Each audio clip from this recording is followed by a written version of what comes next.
சிலப்பதிகாரம். ஊழ்வினை உருத்து வந்து ஊட்டும். சிங்கபுரத்தில் வசு என்போனும் மூங்கில் காடுகள் மண்டிய கபிலபுரத்தில் குமரன் என்போனும் அரசாண்டு வந்தனர். வசுவும் குமரனும் தம்முள் உறவு கொண்டவர்களாகவும் பகையை பூண்டவர்களாகவும் அடிக்கடி பொருதி கொண்டிருந்தனர். சங்கமவன் என்பவன் கபிலபுரத்து வணிகன். இவன் ஒற்றன் போல வேடம் போண்டு தன் காதலியுடன் சிங்கபுரத்து வணிக வீதியில் பெரும் மதிப்புள்ள அணிகலன்களை விற்று பொருள் ஈட்டுவதை வழக்கமாக கொண்டிருந்தான். கண்ணகி முற்பிறவியில் நின் கணவன் பரதன் என்று பெயர் கொண்டிருந்தான். சிங்கபுரத்து மன்னன் வசுவின் அரண்மனையை சார்ந்து அரசுவினை செய்து கொண்டிருந்தான். சங்கமன் கொல்லா விரதத்திலிருந்து விலகியதால் வெகுண்டு வேட்டு நாட்டு ஒற்றன் இவன் என்று சங்கமன் மேல் பழி சுமத்தி அவனை பற்றி இழுத்தி வெற்றிவேல் மன்னன் முன் நிறுத்தி கொலை தண்டனை கொள்ள கொலை கலப்பட்ட சங்கமன் மனைவி நீலி அரற்றினாள், அழுதாள், புரண்டாள், பதறி துடித்தாள். அரசர் முறையோ, பரதர் முறையோ, ஊரீர் முறையோ, உங்கள் மன்னன் செய்தது நீதி முறையோ என்று மன்னங்களிலும் தெருக்களிலும் முறையிட்டு நீதி கேட்டு திரிந்தாள். இப்படியே 14 நாட்கள் சென்ற பின் கணவனை தொழுதற்கான நாள் இது என்று தீர்மானித்து அவனை வாழ்த்தி வணங்கி வானத்தில் ஏறுதலுக்கு ஏற்ற ஏணி போல கருதி மிக உயர்ந்த மலை ஒன்றின் தலை ஏறி நின்று கொலை செய்யப்பட்ட தனது கணவனுடன் சேர்வதற்கு ஆயுதமானாள்.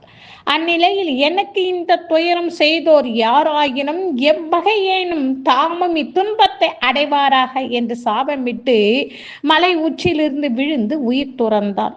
விழுவோல் இட்ட வழுவில் சாபம் உன்னை இப்பிறவியில் தீண்டியது என்று மதுராபதி தெய்வம் கண்ணகிக்கு சொன்னது.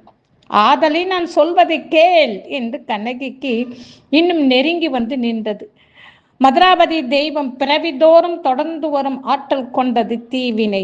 அது செயல்படும் காலம் வரும்பொழுது அவர் செய்த தவமும் உதவாது விலகி செல்லும்.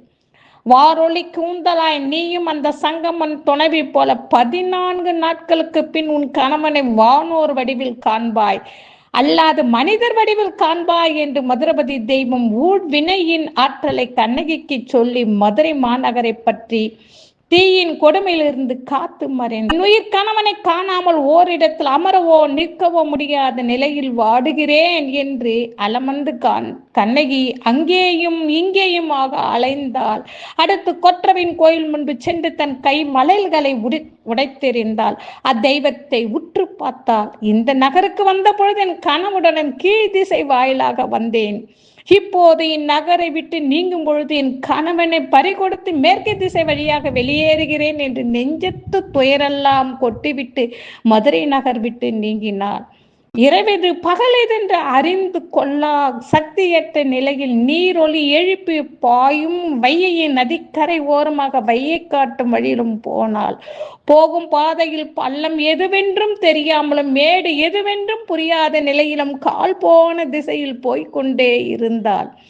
கடல் வயிறு கிழித்து கிளஞ்ச மலை நெஞ்சம் பிளந்து அசுரரை வென்று அழித்த சுடர் நெடுவேல் ஏந்திய நெடுவேல் எழுந்து அருள் இருக்கும் குன்றை போகும் வழியெல்லாம் அடைந்தாள். மலைப்பாதையில் குறுக்கிட்ட ஒரு வேங்கை மரத்தடியில் கண்ணகி கலங்கி நின்றாள். அந்த வழியில் வந்த குறவ பெருமக்கள் யாரம்மா நீ வீர் என்று தொய்ந்து போய் துவண்டு தனியாளாய் நின்ற நங்கையை பரிதாபம் மேலிட்டு கேட்டனர். தீவினை உடையேன் யான் என்று கைத்து போன ஒற்றை வரியில் பதில் வருகிறது கண்ணகியிடம் இருந்து. மனிதர்களை கண்ணகி பார்த்ததும் கண்ணகியை மனிதர்கள் பார்த்ததும் அதுவே கடைசி தடவையாயிற்று. 7 நாட்கள் கடந்து சென்றது. கண்ணகி உணர்வில் எப்படி பதிந்ததோ தெரியவில்லை. மதுராபதி தெய்வம் சொன்னது கண்ணகியின் மன ஆழத்தில் நன்கு பதிந்து போயிருந்தது. அந்த நாள் அவள் வானத்தையே பார்த்து கொண்டிருந்தாள். கணவனை தொழுது கண்ணீர் விட்டாள். அவனை நெஞ்சார வாழ்த்தினாள். அந்த அதிசயம் அப்பொழுதுதான் நடந்தது. அமரக்கரசன் இந்திரனை சூழ்ந்து நின்ற தேவர்களில் ஒரு தேவனாய் கோவலன் கண்ணகி கண்களுக்கு காண கிடைத்தான். வானுலகிலிருந்து இறங்கி வந்தவர்கள் வாடா கற்பக மலரை அவள் மேல் மழை போல பொழிந்தனர். கோவலனை பார்த்த கணத்தில் தனது பிறவி பூர்த்தடைந்த சந்தோஷம் கண்ணகிக்கு. அந்நிலையில் கோநகரில் கொல்லப்பட்ட